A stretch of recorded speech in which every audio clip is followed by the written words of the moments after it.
Hello friends, I am Sumit Goyal, assistant professor of mathematics.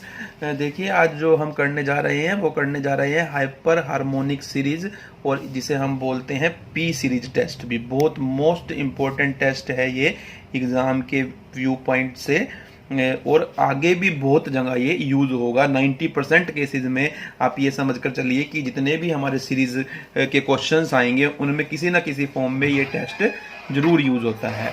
तो अब आप देखिए, यहाँ पर ये हमें एक सीरीज दी हुई है, sigma n running from 1 to infinity 1/n raise to power p। तो अगर आप इसे खोलेंगे, देखिए क्या बनेगा, 1 + 1/1 की power p, 1/2 raise to power p, plus 1/3 raise to power p, 1/4 raise to power p and so on. इस तरीके से ये चलता रहेगा, और बीच में कहीं nth टर्म भी आएगी, और इस तरीके से हम आगे चलते रहेंगे। यानी इस तरीके से सीरीज को खोलेंगे।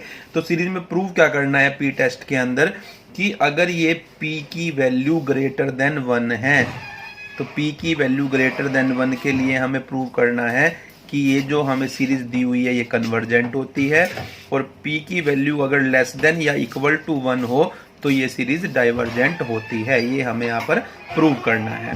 तो अब देखिए, हम पहला केस कर रहे हैं जब p की वैल्यू क्या है, ग्रेटर देन 1 है।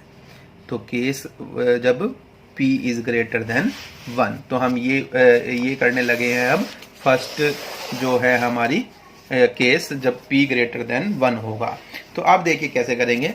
अब इसके अंदर आपने क्या करना है, देखिए पहले एक टर्म लेनी है, फिर हम 2 टर्म्स लेंगे, फिर उसके बाद हम 4 टर्म्स लेंगे, नेक्स्ट 4 टर्म, फिर उसके बाद 8 टर्म्स लेंगे, यानी कि 1 टर्म लेनी है पहले, इस तरीके से याद रखना है, फिर 2 टर्म्स लेनी है, फिर हमें लेनी है 4 टर्म्स, फिर हम लेंगे इसके बाद नेक्स्ट टर्म्स आएंगी 8 टर्म्स, उनसे अगली, फिर उससे अगली जो टर्म्स लेंगे हम कितनी लेंगे, 16 टर्म्स। इस तरीके से हम लेते रहेंगे। तो 2 का स्क्वायर, 2 की पावर 1 टर्म्स लेनी है, 2 की पावर 0 टर्म्स, 2 की स्क्वायर, 2 की क्यूब, 2 की 4, इस तरीके से हमने टर्म्स लेनी है। अब देखिए, यानी हम क्या लेंगे, पहले 1/1 की पावर p लेंगे, फिर आप नेक्स्ट क्या लेंगे, वर्टिकली काम करना है आपने, फिर आप लेंगे 1/2 की पावर p प्लस 1/3 की पावर p, फिर हम लेंगे क्या, 1/4 की पावर p, 1/5 की पावर p, जैसे मैंने कहा आपको। फिर हमने कितनी लेनी है, 4 टर्म्स लेनी है। तो फर्स्ट टर्म यानी कि 1 टर्म, 2 टर्म, और फिर 6 की पावर p, और फिर 1/7 की पावर p। तो देखिए 4 टर्म हो गई। नेक्स्ट उससे नेक्स्ट क्या लेंगे, हम 8 टर्म्स लेंगे। 8 टर्म्स लेंगे तो क्या आएगा, देखिए 1/8 की पावर p, 1/9 की पावर p, 1/10 की पावर p, 1/11 की पावर p, प्लस 1/12 की पावर p, 1/13 की पावर p, 1/14 की पावर p, और 1/15 की पावर p। इस तरीके से आप लेंगे। देखिए 1 2 3 4 5 6 7 8, आपने 8 टर्म ली है। अब यहाँ पर आप यहाँ पर देखिए, अब यहाँ से अब आप जर्नल टर्म बनाइए यहाँ पर, कि ये जो हम एक्सप्रेशन बना रहे हैं तो इसमें nth एक्सप्रेशन कौन सा बनेगा। तो देखिए यहाँ पर क्या आया आपका, पहले 1/1 की पावर p, फिर क्या आया 1/2 की पावर p, फिर 1/4 की पावर p, फिर क्या आया 1/8 की पावर p। यानी इस तरीके से अगर हम चलते रहेंगे तो आपका क्या आएगा, 1/2 की पावर n, और इसकी पावर p आपका यहाँ से आएगा 2 की पावर n, और इसकी पावर p। तो देखिए, क्योंकि देखिए फर्स्ट टर्म में क्या आया है, 1 इसको हम ऐसे भी लिख सकते हैं ना, दिस इज इक्विवेलेंट टू 1/2 की पावर 0, और इसकी पावर p। इसको ये भी कह सकते हैं हम, ये ऐसे लिखा है। ये देखिए, अब ये 2 की पावर 1 की पावर p, 2 की पावर 1 की p, ये 2 की स्क्वायर की p, ये 2 की क्यूब की p। तो हम ये कह सकते हैं, हमने ये क्या ली है, 2 की पावर n की पावर p, यानी कि हमने इसमें फर्स्ट टर्म को छोड़ दिया है। जैसे हम बुक के हिसाब से मैं अगर चलूं तो उसने फर्स्ट टर्म को नेग्लेक्ट किया है, क्योंकि इसको फर्स्ट टर्म माना है। अगर हम इसको फर्स्ट टर्म मानते हैं, आप ये थोड़ी देर के लिए समझिए, तो इसको फर्स्ट टर्म हमने इसको माना है, जो यहाँ से एक्सप्रेशन फर्स्ट एक्सप्रेशन। तो फर्स्ट एक्सप्रेशन हम अगर इसे मानते हैं तो अब देखिए ये आपका 2 की पावर 1 आया है, क्योंकि हमें जनरलाइज करना है केस को। तो यहाँ पर 2 की स्क्वायर की पावर p, इसको सेकंड टर्म मानते हैं। थर्ड टर्म में 2 की क्यूब की पावर p, तो nth टर्म में क्या आएगा 1/2 रेज टू पावर n की पावर p आएगा। अब ये जाएगी कहाँ तक टर्म, अब आप ये देखेंगे तो अब ये समझना बहुत इंपॉर्टेंट है। देखिए अब ये कहाँ तक जाएगी ये टर्म, फर्स्ट केस में कहाँ तक गई है, देखिए यहाँ पर फर्स्ट केस, क्योंकि हम फर्स्ट एक्सप्रेशन इसे मान रहे हैं, वो हमने लिख दिया है ठीक है, लेकिन हम फर्स्ट एक्सप्रेशन अभी इसे मान रहे हैं, आप ये मानकर चलिए। तो अब यहाँ पर देखिए तो ये 2 की पावर 1 था, ये 3 था, 3 का मतलब ये 3 में अगर मैं 1 ऐड कर दूं तो क्या हो जाएगा 4 हो जाएगा।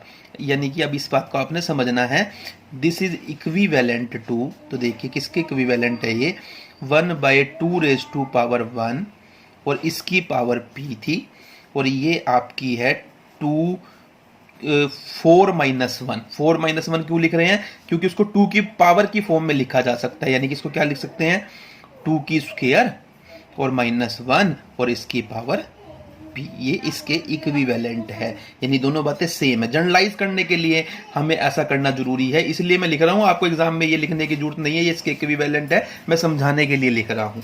तो उसके बाद आप देखिए यहाँ पर इसको क्या लिखेंगे आप 1/2 की स्क्वायर की p अगर देखा जाए, और ये फिर 1/5 की p जो है क्योंकि हमें बीच वाले टर्म से कोई मतलब कि जनरलाइज करने के लिए कोई जरूरत नहीं है, तो ये वाली टर्म देखिए ये क्या बनेगी 8 माइनस 1। 8 माइनस 1 क्यों बोल रहा हूं मैं इसको, क्योंकि 2 की क्यूब 8 होती है और -1 और इसकी पावर p, ताकि हम रिजल्ट को जनरलाइज कर सके, इसलिए हम इस लास्ट टर्म पर फोकस कर रहे हैं, भाई कहाँ से स्टार्ट होगी और कहाँ जाकर रुक रही है। अब इसी तरीके से देखिए ये किसके इक्विवेलेंट होगी, ये आपकी इक्विवेलेंट होगी 1/2 की क्यूब की पावर p के, और बीच वाली टर्म सारी आती रहेंगी, और इसको क्या लिख सकते हैं आप 2 की पावर 4 माइनस 1 और इसकी पावर p। तो यानी कि अब यहाँ पर देखिए तो ये कहाँ तक जाएगी, देखिए यहाँ पर 2 की स्क्वायर थी, अगर 2 की क्यू 1 थी, अगर यहाँ 2 की 1 थी तो यहाँ क्या आता है 2 की पावर 2 आती है -1 आता है, यानी कि 2 की पावर कितनी आती है, जितनी यहाँ पावर है उससे एक ज़्यादा आती है। यहाँ पर भी देखिए 2 की पावर 2 है तो यहाँ 2 की क्यूब आती है, यानी एक पावर ज़्यादा आती है, क्योंकि यहाँ 2 है तो यहाँ 3 आती है और -1 आता है, सब में आ रहा है। ऐसे ही यहाँ पर 2 की 3 से स्टार्ट करते हैं तो रुकती कहाँ जाकर है, ये जो हमने एक्सप्रेशन लिया है 2 की पावर 4, यानी एक पावर ज़्यादा और -1, यानी कि यहाँ पर ये कहाँ जाकर रुकेगी, ये आपकी जाकर रुकेगी 2 की पावर n+1 और -1 और इसकी पावर p पर जाकर ये रुकेगी। अब देखिए अब यहाँ पर देखिए ये तो आपका बना 1 ही, ये तो क्या बना आपका 1 ही बना है। अब यहाँ पर देखिए ये 1/2 की पावर p थी, p ग्रेटर देन 1 के लिए हम काम कर रहे हैं, तो 1/2 की पावर p जो होगा वो लेस देन होगा किससे, किससे लेस होगा, देखिए 1/2 ये आपका लेस होगा 1/2 की पावर p से, और प्लस 1/2 की पावर p से लेस होगा। क्यों लेस होगा अब ये समझिए, देखिए तो 1/2 की पावर p, ये 1/2 की पावर p सेम ही बात है। अब इसको तो भूल जाइए, ये जनरलाइज करने के लिए मैंने ये एक्सप्रेशन लिख कर दिखाए थे भाई, इस वजह से ताकि मैं आपको लास्ट एक्सप्रेशन जनरलाइज कर दिखा सकूं, nth एक्सप्रेशन हमारा क्या बनेगा। तो अब देखिए अब हमें इसकी बात करने की जरूरत नहीं है, मतलब इसका मतलब यही है, क्योंकि तो 1/2 की पावर p तो 1/2 की पावर p के इक्वल होता है। अब आप देखिए यहाँ पर मैं थोड़ा रफ काम कर रहा हूं, अगर 3 की पावर 3 किससे ग्रेटर होता है 2 से, तो अगर मैं 3 की पावर p करूं, या जहां पर p क्या है ग्रेटर देन 1 है, ग्रेटर देन 1 के लिए बोल रहा हूं मैं, ये ध्यान रखना है आपने, अगर p ग्रेटर देन 1 है यानी 3 की स्क्वायर कर लूं, 3 की 2.5 कर लूं, तो वो 2 की पावर p से क्या होगा बड़ा होगा, यानी कि मैं p, ये p सेम है, यानी कि मैं अगर 3 बड़ा है 2 से तो मैं 3 की कोई भी पावर लूं जो 1 से बड़ी है, तो इधर वाली क्वांटिटी से हमेशा बड़ी ही आएगी। तो जब 3 की पावर p ग्रेटर देन है 2 की पावर p से, तो 1/3 की पावर p क्या हो जाएगा, लेस देन 1/2 की पावर p हो जाएगा। होगा या नहीं होगा? बिल्कुल होगा। ये मैं बताया था आपको, रेसिप्रोकल जब लेते हैं तो साइन ऑफ इनइक्वालिटी चेंज हो जाता है। तो यानी 1/3 की पावर p किससे छोटा है, 1/2 की पावर p से। और ये सिर्फ 3 के केस में ना, या 4 ले लीजिए, 5 ले लीजिए, कुछ भी नंबर ले लीजिए, वो सब ग्रेटर रहेंगे किससे, यानी कि किसी भी नंबर की पावर लूं मैं, वो p से, क्या किसी भी नेचुरल नंबर की पावर लूं यानी कि, तो उसकी पावर p करूंगा तो वो 2 की पावर p से क्या होगी, ग्रेटर होगी, जो 2 से बड़ा नंबर है। ये ध्यान रखना है, चाहे मैं 4 लूं, चाहे 5 लूं, चाहे 6 लूं, चाहे 7 लूं, तो ये सारी की, यानी कि मैं 2 से बड़े नंबर किसी की भी पावर लूं, 3 की पावर p लूं, 1/4 की पावर p लूं, या 1/5 की पावर p लूं, या 1/6 की पावर p लूं, वो किससे लेस होगी, 1/2 की पावर p से लेस होगी, सेम रीजन से जो ये मैंने आपको बताया है। तो अब देखिए, तो ये किससे लेस हो गई, 1/2 की पावर p, तो 1/2 की पावर p के इक्वल है, और ये लेस होता है 1/2 की पावर p से, दोनों में प्लस का साइन है, यानी ये फुल क्वांटिटी इससे लेस हो जाएगी। सिमिलरली ये जो क्वांटिटी हमने ली थी, ये लेस हो जाएगी किससे, 1/2 की पावर p, 1/2 की पावर p, 1/2 की पावर p, 1/2 की पावर p से तो लेस होगी ही होगी, लेकिन हम यहाँ 2 की पावर p से लेस नहीं लेंगे, किससे लेंगे, 4 की पावर p से लेस होगी, लेंगे से, तो 4 की पावर p से ये लेस होगी। यानी कि जैसे ये प्रूव किया, बिल्कुल सेम उसी रीजन से, क्योंकि देखिए यहाँ पर 3 के लिए किया, यानी जो फर्स्ट वाली ये दी हुई है ना, इसके रिलेशन में लेकर आना है हमें। तो जब 1/2 की पावर 1/3 की पावर p 1/2 की पावर p से छोटा है, सेम रीजन से 1/5 की पावर p 1/4 की पावर p से छोटा है, 1/6 की पावर p भी 1/4 की पावर p से छोटा है, 1/7 की पावर p 1/4 की पावर p से छोटा है, जो सेम रीजन मैंने इस केस में बताया है उसी से। अब ऐसे ही यहाँ पर देखिए, ये लेस होगा किससे, 1/8 की पावर p, 1/8 की पावर p, 1/8 की पावर p चलता रहेगा, और ये 1/8 की पावर p तक जितनी भी ये टर्म्स है, ये 8 टर्म्स है आपकी, आपको पता है। इसी तरीके से ये लेस होगा किससे, देखिए 1/2 रेज टू पावर n और इसकी power p, 1/2 raise to power n और इसकी पावर p, और ये इसी तरीके से 1/2 रेज टू पावर n और इसकी पावर p से ये लेस होगा। अब आप आ जाइए, फिर देखिए, फिर दोबारा से आ जाइए। अब यहाँ पर अगर आप इनका एलसीएम लेते हैं तो ये देखिए किसके इक्वल बनेगा, 2/2 की पावर p के इक्वल बनेगा, क्योंकि 2 की पावर p एलसीएम आएगा, 1 + 1 2 होता है, यानी ये टोटल क्या बन जाएगा, 1/2 रेज टू पावर p - 1 आएगा ये आपका। देखिए इसी तरीके से यहाँ पर इसको अगर आप देखते हैं तो ये अगर आप एलसीएम लेंगे 4 की पावर p आएगा, और ऊपर 1 + 1 + 1 + 1 आ जाएगा, यानी 4/4 की पावर p आएगा, यानी 1/4 की पावर p - 1 आएगी, क्योंकि इस 4 को हम नीचे ले जाएंगे तो 4 की पावर -1 बनेगी, 4 की पावर p इंटू 4 की पावर -1, 1/4 की पावर p - 1, इसको हम क्या लिख सकते हैं, 1/2 p की पावर -1 और इसकी स्क्वायर, एक ही बात है, क्योंकि 2 की स्क्वायर p होती है और उसकी 2 की स्क्वायर 4 होती है, 4 की पावर p - 1, तो ये बनेगा आपका। अब सिमिलरली यहाँ पर आ जाइए आप इस वाले केस में क्या बनेगा आपका, 8/8 की पावर p बनेगा, यानी कि 1/8 की पावर p - 1 बनेगा, जिसे आप लिख सकते हैं 1/2 की पावर p - 1 की क्यूब आपका आ जाएगा। और इसी तरीके से यहाँ पर आपका क्या आएगा, देखिए यहाँ पर आपका आएगा 2 की पावर n, और यहाँ पर आपका आ रहा है 2 की पावर n की पावर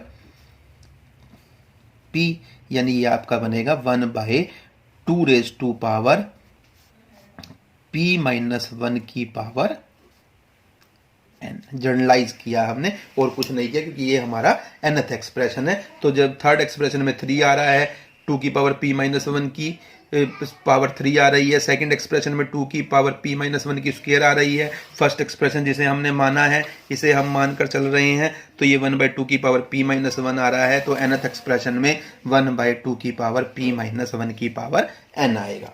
अब मैं क्या करने लगा हूं, मैं लेफ्ट हैंड साइड को भी ऐड कर देता हूं और राइट हैंड साइड को भी ऐड कर देता हूं।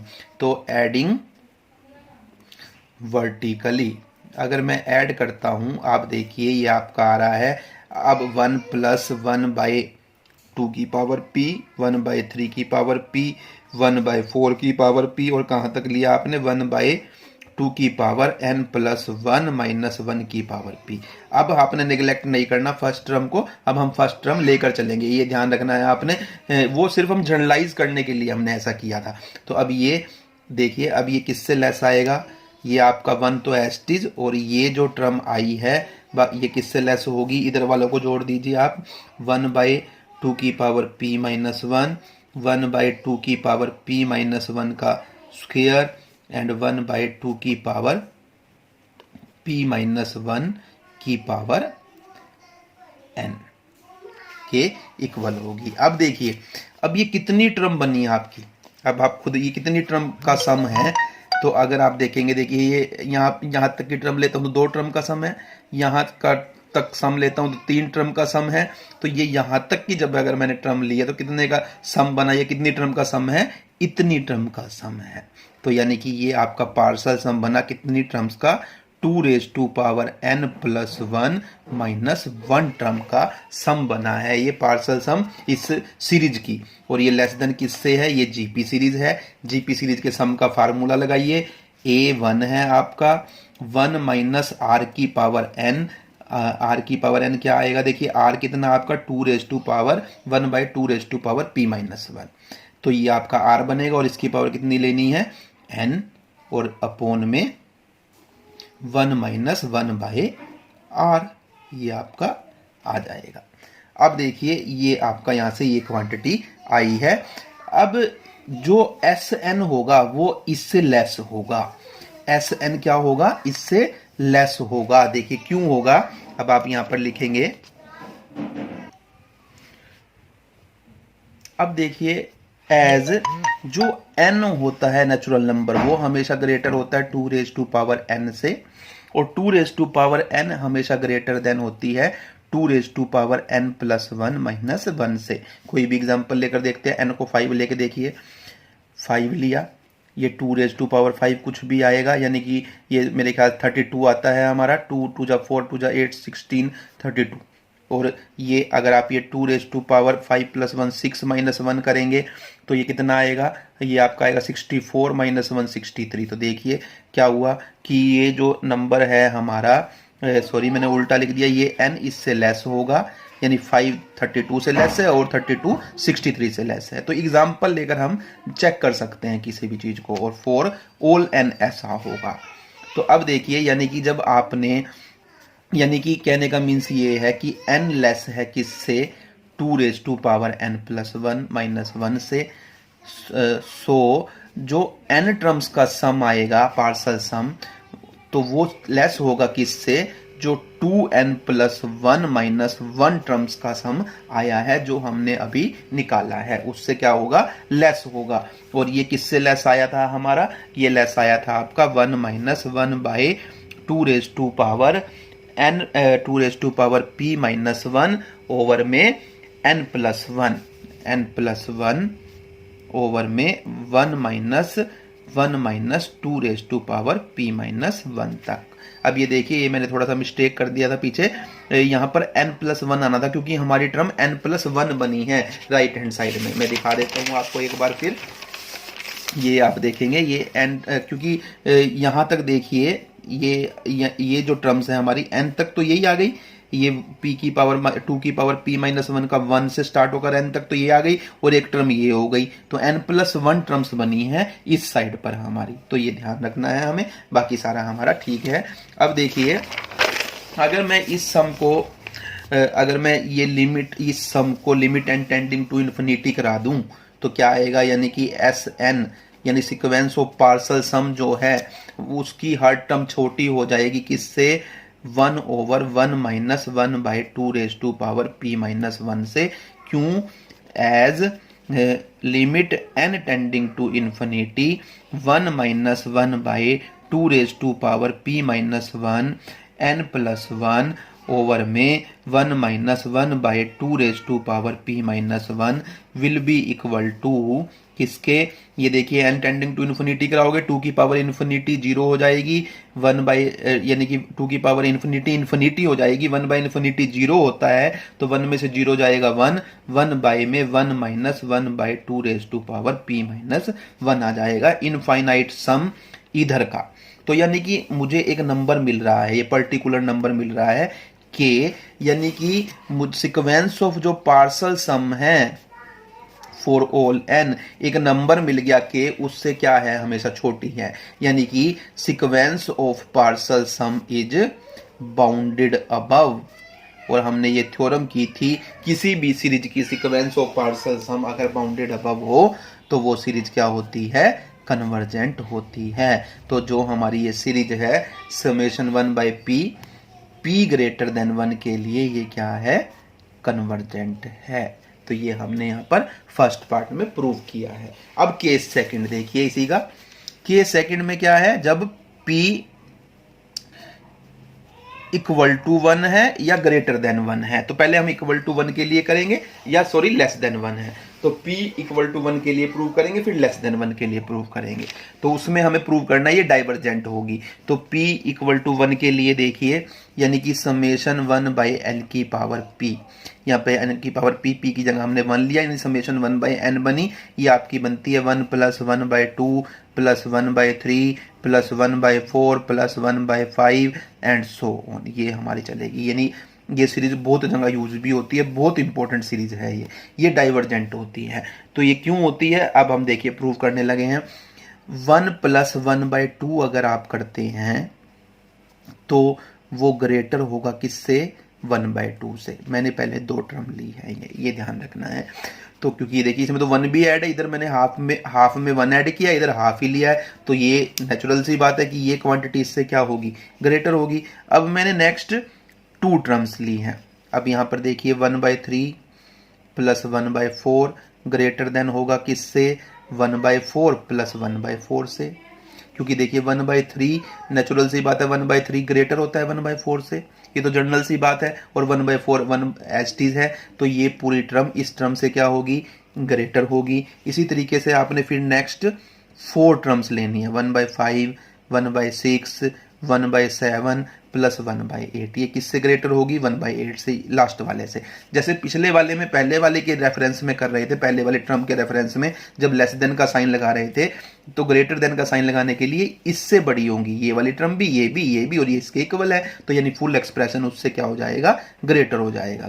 तो ये 1/8 1/8 1/8 और 1/8 आपका यहाँ से आ जाएगा। अगर आप टोटल देखें तो ये देखिए ये 2/4 बनेगा, यानी 1/2, यानी ये क्वांटिटी ग्रेटर देन 1/2। ये क्वांटिटी भी देखिए 4/8 बनेगा, क्यों, तो यहाँ पे यानी कि 1/2, यानी ये एक्सप्रेशन भी ग्रेटर देन 1/2। अब इसे हम जनरलाइज करने लगे हैं, इस एक्सप्रेशन को देखिए, तो ये एक्सप्रेशन आपका क्या बनेगा, 1/2n-1 + 1 से स्टार्ट होगा और कहाँ तक जाएगा, 1/2n तक जाएगा। देखिए अब यहाँ पर हमने 2 तक ली है, यहाँ पर हमने 2 टर्म्स ली है, तो फिर 4 ली, फिर आगे 8 लेंगे, फिर 16 लेंगे जैसे वहां ले रहे थे, लेकिन इसमें जनरलाइज करने के लिए इसका भी यूज करेंगे। वो हमें अपनी सहूलियत के अनुसार देखना होता है कि जनरलाइज करने के लिए कहाँ तक लेना और कहाँ तक नहीं लेना। अब आप पहले राइट हैंड साइड को देखें, यहाँ 1/2 की पावर 1 है, यहाँ सेकंड एक्सप्रेशन में 1/2 की स्क्वायर है, थर्ड एक्सप्रेशन में 1/2 की क्यूब है, तो nth एक्सप्रेशन में 1/2n आएगा। अब इसी को जनरलाइज करो इसके माध्यम से। देखिए अब यहाँ पर कितना है, 1 के पावर में 1 है, यहाँ 1 की पावर में देखिए ये 2 की स्क्वायर था, तो इसको क्या लिख सकते हैं, 2 की पावर 3, यानी कि जितनी पावर 2 की स्क्वायर है उससे एक कम पावर कर दी, 2 की पावर 1 + 1, तो देखिए 3 बन रहा है। अब यहाँ पे 2 की क्यूब थी, तो एक पावर कम कर दीजिए, 2 की स्क्वायर 4 + 1 5 बन रहा है, यानी यहाँ 2 की पावर n है, तो जनरलाइज करने के लिए तो 2 की पावर कितनी आएगी, n-1 + 1 आएगा। तो ये किससे ग्रेटर होगा, ये भी आपका ग्रेटर हो जाएगा 1/2 से। ये मैंने समझाने के लिए लिखा था, आपको नहीं लिखना है एग्जाम में, तो ये जनरलाइज करने के लिए हमें ऐसा देखना पड़ता है। तो अब देखिए ये हमारा सब कुछ ग्रेटर देन 1/2 आ गया हर एक्सप्रेशन। अब यहाँ से अगर आप देखेंगे तो लेफ्ट हैंड साइड को जोड़ेंगे तो हमारी सीरीज हमारा सम बन जाएगा, हमारा पार्सल सम बनेगा कितनी टर्म्स का, 2n टर्म्स का। तो यानी यहां से अगर आप देखें तो ये आपका बन रहा है सम ऑफ 2n टर्म्स, जो ग्रेटर देन आ रहा है किससे, 1/2 1/2 1/2 कितनी टाइम्स, n टाइम्स से। ये देखिए आपका, यानी कि यहां से देखिए आपका क्या आ जाएगा, अब इनको अगर आप ऐड करेंगे तो ये n टाइम्स है, तो नीचे तो 2 है, ऊपर 1 n टाइम्स आएगा, तो ये किसके इक्वल बनेगा, ये सम n/2 के। तो देखिए s2n आपका ग्रेटर आएगा n/2, n is greater than n for all n, यानी कि आप कितनी भी टर्म का सम ले लीजिए उससे बड़ा नंबर आपको यहां पर मिलेगा। यानी हमें एक नंबर नहीं मिला, पर्टिकुलर नंबर, यानी कि मैं कोई भी नंबर सोचता हूं तो उससे बड़ा नंबर मुझे मिलेगा सीक्वेंस ऑफ पार्सल सम के लिए। इट मीन्स ये हुआ जो सीक्वेंस ऑफ पार्सल सम है हमारी s2n इज अनबाउंडेड। हम एक पर्टिकुलर नंबर, यानी कि हम जो भी मैं सम करता हूं कितनी भी टर्म्स का, तो मुझे उससे बड़ा नंबर इस सीक्वेंस के अंदर मिल रहा है, रियल नंबर, उससे बड़ा रियल नंबर मुझे मिल रहा है। कहने का मीन्स ये है, तो ये यानी पर्टिकुलर नंबर नहीं मिला ना हमें जिससे हम ये कह सके इस सीक्वेंस की हर टर्म उससे छोटी होगी, नहीं मिल रहा हमें क्या मिल रहा है कि हमें ये मिल रहा है कि आप कितनी भी टर्म्स का सम ले लीजिए आपको उससे बड़ा नंबर मिलेगा ही मिलेगा इस सीक्वेंस के अंदर। या आप ये कह लीजिए कि आप अपने मन में कोई भी नंबर सोचिए, कोई भी रियल नंबर सोचिए, आपको एक टर्म मिलेगी सीक्वेंस ऑफ पार्सल सम के अंदर जो उस नंबर से क्या होगी, बड़ी होगी। और जब भी ऐसा होता है यानी तब हम ये कहते हैं जो हमारी सीक्वेंस ऑफ पार्सल सम है वो अनबाउंडेड है। और sequence of partial sum unbounded होने का मतलब ये होता है जो हमारी सीरीज है इज डाइवर्जेंट। तो हमने ये केस किया कि जो p इज इक्वल टू 1 के लिए हमारी सीरीज क्या होगी, डाइवर्जेंट होगी। अब लेस देन 1 के लिए हमें करना है, p अगर लेस देन 1 है तो आप देखिए तो n की पावर p हमेशा लेस देन होगा किससे, n से। इस बात को समझ लीजिए, p की पावर 1 का मतलब यानी कि 1 से छोटा का मतलब 1/2 ले लीजिए, 1/3 ले लीजिए। अब 3 है, 3 का स्क्वायर रूट अगर मैं लूं तो सोचिए तो ये से छोटा होता है ना, यानी 3 की पावर मैंने 1/2 ली अगर, जो कि p यानी कि p मेरा 1 से छोटा हो गया तो ये लेस है ना, क्योंकि ये 1.73 आएगी तो ये लेस है 3 से, यानी n की पावर p हमेशा लेस देन होता है n से अगर p लेस देन हो 1 से। तो अब यहां से 1/n की पावर p क्या होगा, ग्रेटर देन होगा 1/n से। अब देखिए ये सीरीज अभी आपने प्रूव की, समेशन 1/n क्या है, इज डाइवर्जेंट। तो दिस इंप्लाइज समेशन 1/n की पावर p जहां p लेस देन 1 है is also divergent by comparison test. जो हमने किया था कंपैरिजन टेस्ट यही तो कहता था कि अगर an कैपिटल है किससे, bn से। ये देखिए यानी कि an बड़ा है bn से, अगर bn डाइवर्जेंट है यानी छोटे वाला ही डाइवर्जेंट है तो बड़े वाला भी क्या होगा, डाइवर्जेंट ही होगा। वहां आप इस टेस्ट को इस तरीके से लिखते थे कि an is less than kbn। तो यानी आप ये लिखे यानी कि ये यानी 1/n इधर आया और ये 1/np इधर आया, ये कह लीजिए k हमारा 1 है ये ऐसे, और ये डाइवर्जेंट है, इट मीन्स ये भी क्या है, हमारी डाइवर्जेंट है। तो बात एक ही है, आप सिंपल सा ध्यान रखिए, जब छोटे वाली डाइवर्जेंट है तो बड़े वाली डाइवर्जेंट होगी। अब ये छोटे वाली ये है क्योंकि ये डाइवर्जेंट है तो ये बड़े वाली डाइवर्जेंट है, इसको देखने की जरूरत ही नहीं है कैसे बना हमारा। तो ये तो समझाने के लिए फिर भी मैंने आपको बता दिया, हालांकि हमें इसकी जरूरत नहीं थी। तो मैं छोटे छोटे एग्जाम्पल से आपको सारी बातें क्लियर करने की कोशिश की है। तो यहाँ से हमारा प्रूफ हो जाता है कि समेशन 1/n की पावर p ग्रेटर देन 1 के लिए कन्वर्जेंट होती है और समेशन 1/n की power p less than equal to 1 के लिए डाइवर्जेंट होती है। तो बहुत इंपॉर्टेंट रिजल्ट है ये, बार बार यूज होगा, ज्यादातर क्वेश्चंस के अंदर ये यूज होगा कि भाई जब भी 1/n की पावर p बनेगी तो हम ये देखेंगे कि p क्या है। p अगर ग्रेटर देन 1 है तो यानी सीरीज कन्वर्जेंट है, हम डायरेक्ट लिखेंगे बाय p टेस्ट, और अगर लेस देन 1 है तो हम डायरेक्ट लिखेंगे इट इज़ डाइवर्जेंट, या 1 इक्वल टू 1 है तब भी ये डाइवर्जेंट है। और क्यों होता है वो हमने इस थ्योरम में आपको बताया है, किस तरीके से हम प्रूव करते हैं। बिल्कुल ईजी है, मैंने इतने ईजी तरीके से आपको समझाई है ताकि आपको एक एक स्टेप क्लियर हो जाए। तो इस तरीके से हमें ये क्वेश्चन करना था। देखिए अब हम बढ़ रहे हैं इस जो हमने ये हमारा चैप्टर चल रहा था इसके एग्जाम्पल्स की तरफ। अभी तक हमने टेस्ट किए हैं, जितने हमारे टेस्ट थे हमने बहुत कुछ इस चैप्टर में सीखा है। कंपैरिजन टेस्ट सीखे हैं, पी टेस्ट सीखे हैं, ज्योमेट्रिकल सीरीज का टेस्ट सीखा है जो एज ए रिजल्ट यूज़ होंगे, और बहुत सी हमने थ्योरम्स भी सीखी है। अब आप देखिए, अब सबसे पहला हम रिजल्ट यूज करेंगे। मैंने आपको बताया था कि अगर सीरीज an इज कन्वर्जेंट तो ये इम्प्लाई करता है कि जिस सीक्वेंस की से ये सीरीज बनी है वो कन्वर्ज करेगी किसे, जीरो को। तो यानी कि जो सीक्वेंस से ये सीरीज बनी है वो कन्वर्ज करती है जीरो को।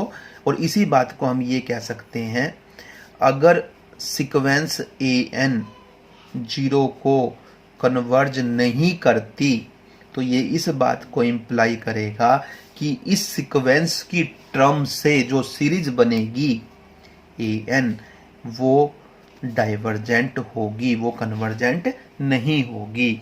तो इस रिजल्ट का हम यूज करके सबसे पहले क्वेश्चंस करने लगे हैं। किस तरीके से क्वेश्चन करने होते हैं वो मैं आपको बताने लगा हूं। तो अब देखिए पहला क्वेश्चन है हमारा कि जैसे आपको ये दिया हुआ है समेशन n/n+1, हमें बताना है कि ये सीरीज डाइवर्जेंट है या कन्वर्जेंट है।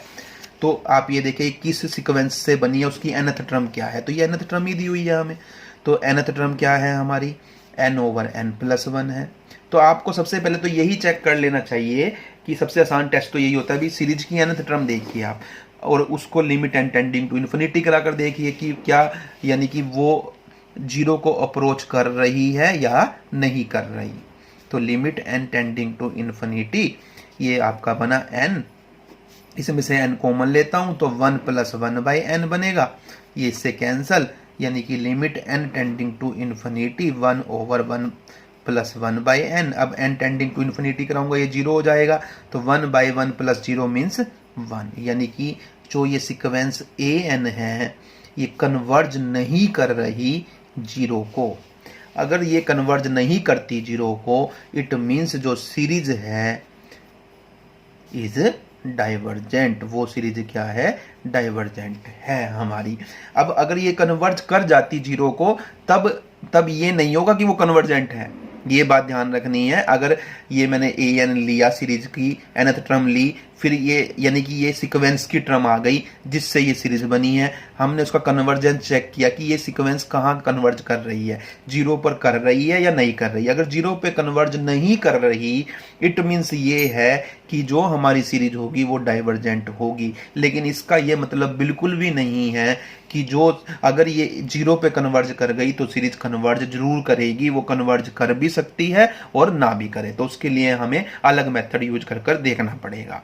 तो देखिए, तो यानी कि ये तो तब यूजफुल रहेगा हमारे लिए जब ये जीरो पे कन्वर्ज नहीं करती, तब हमारा क्वेश्चन खत्म हो जाता है, हम कह देते हैं सीरीज डाइवर्जेंट है। अब एक और करके देखते हैं, जैसे आपको ये दिया, एक दिया हुआ है समेशन 1/n² की पावर 1/n, ये आपको दिया हुआ है n running from 1 to infinity. तो अब यहाँ पर देखिए an क्या है आपका 1/n² और ये 1/n है आपका। अब यहाँ पर limit n tending to infinity करेंगे, अगर आप limit n tending to infinity an हमें निकालना है, तो limit n tending to infinity 1/n² की पावर 1/n निकालना है। तो देखिए जब भी किसी फंक्शन की पावर दूसरा फंक्शन है तो log का यूज किया जाता है, तो मुझे ये निकालना है, इसे आप अभी इक्वेशन नंबर 1 कह दीजिए। अब लिखिए let y is equal to, इसे y मान लीजिए, 1/n² की पावर 1/n। अब यहाँ पर आप taking log both side log y लेंगे, तो यहाँ से क्या जाएगा 1/n log 1/n², यानी ये आपका बनेगा log 1/n² बाय में n, इसको ऐसे लिख सकते हैं आप। अब देखिए मैं लिमिट लेने लगा हूं, मुझे निकालनी है इसकी लिमिट निकालने का मतलब y की लिमिट, तो हम y की लिमिट निकाल रहे हैं। देखिए अब यहाँ पर limit n tending to infinity अगर हम करते हैं log y, तो वो किसके इक्वल आएगा, limit n tending to infinity log 1/n² और बाय में n। अब ये देखिए अब n टेंडिंग टू इन्फिनिटी कराइए आप, तो 1/∞ 0 बनेगा। log 0 की वैल्यू माइनस इन्फिनिटी होती है, यानी कि log 0 कन्वर्ज करता है माइनस इन्फिनिटी की तरफ, और ये इन्फिनिटी, यानी ये आपकी बन रही है -∞/∞ फॉर्म। ये एल हॉपिटल रूल लगाएंगे हम, जो हम सेकेंड ईयर में सीख कर आए हैं कि ऊपर वाले का भी डेरिवेटिव कर दीजिए और नीचे वाले का भी डेरिवेटिव कर दीजिए। वहाँ x होता था, या x की जगह सिर्फ n है, तो मैं अगर इसका डेरिवेटिव करता हूँ तो देखिए log x का डेरिवेटिव ही आपका पूरा x है, तो 1/x होता है। 1/1/n² करोगे तो n² आएगा, कहने का मीन्स ये है 1/x करने से। तो आपका यहाँ पर मैं अगर एल हॉपिटल रूल अप्लाई करता हूँ तो limit n tending to infinity y आपका क्या आएगा, 1/n² log, यानी कि आपका क्योंकि ये दिया है ना, देखिए log 1/n² दिया हुआ है आपको, और limit n tending to infinity हम कर रहे हैं, तो इसका डेरिवेटिव 1/x यानी 1/n², ये यानी कि ये ऊपर जाएगा तो ये n² बन गया। अब इसके बाद किसका डेरिवेटिव लेना होता है, log के साथ जो दिया हुआ है, यानी 1/n² का। 1/n² का मतलब n की पावर -2 का मैं डेरिवेटिव लूंगा तो कितना आएगा, -2 n की -3, तो यानी ये आपका टोटल बना -2 ये n की 3 को नीचे ले जाएंगे, यानी इसका टोटल डेरिवेटिव जो आपका बनता है वो ये बनता है, यहाँ से मैं यानी कि n² और -2/n³, और नीचे वाले का डेरिवेटिव करोगे n का derivative with respect to n 1 आएगा, तो लिखने की जरूरत नहीं है। यहाँ पर ये स्क्वायर से स्क्वायर कैंसिल हो गई, दो टर्म, यानी आपका आया -2/n, और limit n tending to infinity हमारा चल रहा है, ये देखिए। तो अगर मैं limit n tending to infinity करता हूँ तो ये -2/∞ क्या हो जाएगा, 0 हो जाएगा। यानी आपकी यहाँ से हम ये कहेंगे कि जो y की वैल्यू आई है वो कितनी आई है, ये आपकी वैल्यू आई है log y की, log y, limit n tending to infinity log y की वैल्यू जो आई है वो 0 आई है। यानी हम ये कहेंगे limit n tending to infinity y की वैल्यू जो आई है, इस log को इधर ले जाएंगे तो वो किसके इक्वल हो जाएगी, e की पावर 0 यानी कि 1 के इक्वल हो जाएगी। और यानी कि आपका limit n tending to infinity y किसको माना था आपने, y आपने माना था 1/n² की पावर 1/n को, ये आपका 1 आया है। अब फ्रॉम इक्वेशन 1 ये क्या माना था आपने, देखिए अब फ्रॉम इक्वेशन 1 से देखिए, ये देखिए आपकी इक्वेशन 1 में ये क्या थी, limit n tending to infinity an, ये क्वांटिटी थी। तो limit n tending to infinity an आपका 1 आया है, यानी कि जो सीक्वेंस an है वो कन्वर्ज कर रही है 1 को, जो 0 के इक्वल नहीं है, यानी कि सीक्वेंस an जो है वो कन्वर्ज नहीं कर रही 0 को। इट मीन्स ये हुआ कि जो हमारी सीरीज है an जो क्या है 1/n² 1/n इज डाइवर्जेंट, तो ये डाइवर्जेंट है, ये हमें यहाँ पर प्रूव करना था। तो देखिए, तो मैं पहले आपको एक टाइप के क्वेश्चन करवा रहा हूँ कि किस तरीके से हम क्वेश्चन को कर सकते हैं। अब एक इसी तरीके का क्वेश्चन आता है, बिल्कुल सेम है, पेपर में आया है पहले 1/n की पावर 1/n, सेम ही क्वेश्चन है, यहाँ पे स्क्वायर था, बस यहाँ 1/n की पावर n है। तो बड़ी जल्दी से मैं करवा देता हूँ, y is equal to 1/n की पावर 1/n बनेगा। अगर log लेंगे आप, log y आपका कितना आएगा, 1/n log 1/n आएगा, यानी इसको आप लिखेंगे log 1/n लिखेंगे। अब यहाँ पर limit n tending to infinity log y अगर आप करेंगे तो ये limit n tending to infinity log 1/n आएगा। अब आप यहाँ एल हॉपिटल रूल लगाएंगे क्योंकि इन्फिनिटी फॉर्म बन रही है, तो यहाँ पर क्या आएगा, तो आप देखिए एल हॉपिटल रूल लगाएंगे तो यहाँ पर आएगा n log x का डेरिवेटिव 1/x यानी 1/1/n करोगे तो n हो जाएगा, और फिर 1/n का डेरिवेटिव -1/n² होगा और नीचे का 1 हो जाएगा। तो यहाँ पर ये इससे कैंसिल हो रहा है, यानी आपका -1/n limit n tending to infinity ये आएगा आपका। तो यानी ये बन जाता है आपका 0 सेम। तो यानी कि अब यहाँ से अगर आप कहें तो limit n tending to infinity y जो है वो e की पावर 0 यानी 1 आएगा आपका। ये लोग इधर ले जाते हैं तो यहाँ पे हमारा आएगा limit n tending to infinity an equal to 1, यानी कि sequence an is converging to 1 which is not equal to 0, यानी sequence an is not converging to 0 means जो सीरीज है हमारी 1/n की पावर n इज डाइवर्जेंट। तो ये हमें प्रूव करना था।